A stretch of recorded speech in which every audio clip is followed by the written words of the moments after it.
Hi guys, welcome back to my channel. I'm back with another movie review. This movie was brought to me by BET Plus, and they just dropped it called Deadly Intentions. Let's just say this movie was crazy. So it's two girls, Sarah and Kim. I guess Sarah's the older sister and Kim's the younger sister.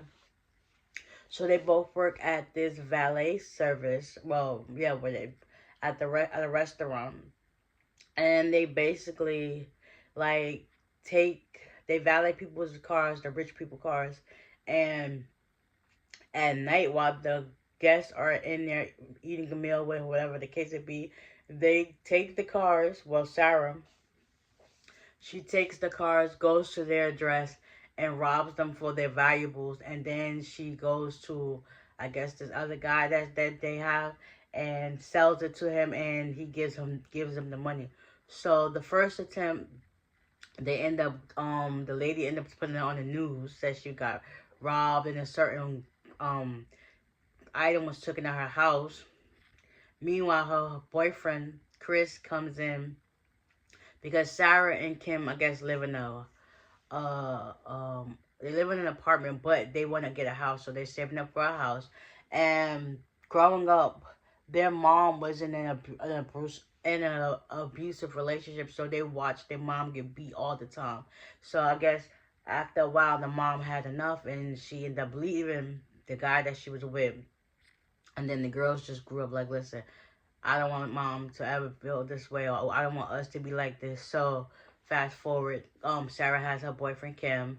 He comes over, they have a time, and then whatever the case. But then later on that night, um, this guy comes in. I think his name is Harrison Rabone. He comes in, and Sarah valets his car. She ends up going to his house because Kim is like, how would you say, the lookout. She got AirPods and they got their phones, so they both basically talking each other to see what the ETA is, how much time they got to do this and that, and stuff like that. So Sarah ends up going to Mr. Rabone's house, and she goes to stealing his valuables. She ends up going into his locked room using the key by him telling her to do so, and she notices there's a girl inside tied up. Come to find out, Mr. Rabone had a camera set up, and he notices like something is off, and he ends up because Kim just got a feeling that she just turned around. He wasn't in his seat. He's standing right next to her, like, so where's my car? And she was like, Kim was like, oh, it'll be back in shortly. We're just having some technical difficulties. I mean, there's some people ahead of you, so you just gotta wait. So he starts while she goes off.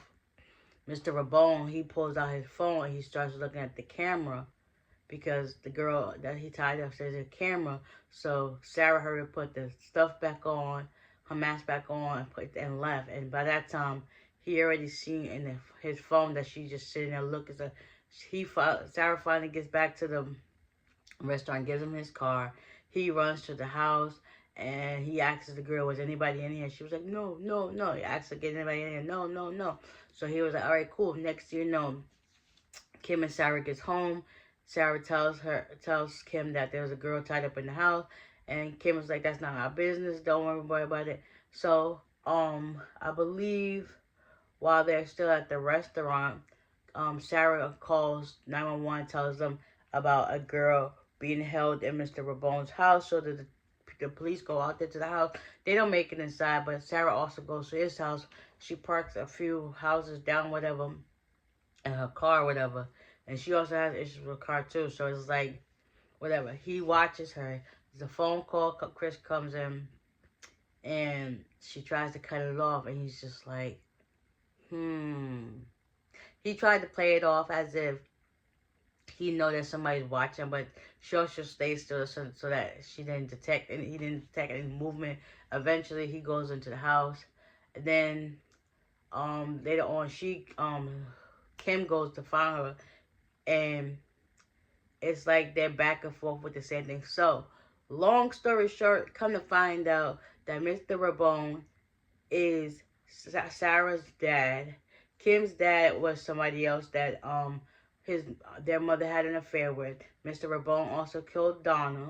Come to find out, the checks that was being sent to the mom's house each month, $5,000, was for Sarah. Um, they finally, well, Sarah finally finds him when she goes back to the house and starts figuring all this information out. Gets his car, takes it to some part in North Carolina.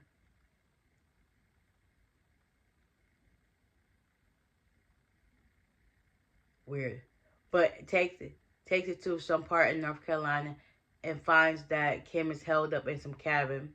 He ends up finding her, about to hit her with a shovel, ends up taking them to the woods. They knocks them unconscious, tells them to wake up. They get up. He starts trying to shoot at them. They end up getting a shovel, hit him in the back of the head, and they start going this pursuit. Meanwhile, this whole entire time, the detectives are finally like honing in on him, making like sure, like, okay, dang, we had all this information and we never put two and two together. I ain't think so either. So yeah, but before this happened, Chris ended up getting his job. I don't know if he lost his job or whatever, but he took a leave because they figured out what was happening. All this stuff, he basically, Harrison tased him and beat him up badly. So now the detectives are now on their way to where they are in the cabin. They started hearing gunshots when they pulled up. And the girls take Harrison back to the cabin and tied him up like he did Kim. Tased him and everything. Put on their mom's favorite song. And let's just say he was finally able to go to jail. And it's crazy. So he basically said an eye for an eye. So since the girls was robbing people, and he was basically kidnapping, murdered the same person, but it's like, no, that's not cool. So now that he's in jail, the girl's finally at their house, whatever. Get a phone call, it's him. He got 2 envelopes that came in a package. He told Sarah to open up one. Inside was a check for the amount of money, I guess, from all the monies he's been sending over the years for her. And the second envelope was the deed to the house. And she told all that up, like, listen, we're going to do it the right way, the honest way. And the kid was like, yeah, you sound just like mommy. And she was like, I'll take that as a compliment. And Chris comes in, that's going to be his future wife. Basically, they rectified everything that was going on. So basically, they were stealing just to provide a stable house for the both of them and in honor of their mom. That movie was crazy. Your own father tried to kill you after he done killed your mother. Like, make it make sense. That's just wild and crazy. But anyways, I hope you guys enjoyed this recap and y'all tune in to BT Plus. It's called Deadly Intentions. And watch it, see for yourself if you like it or not. Me personally, it was okay. It could have been better, but to each his own. With that being said, I'll see y'all in the next one. Bye.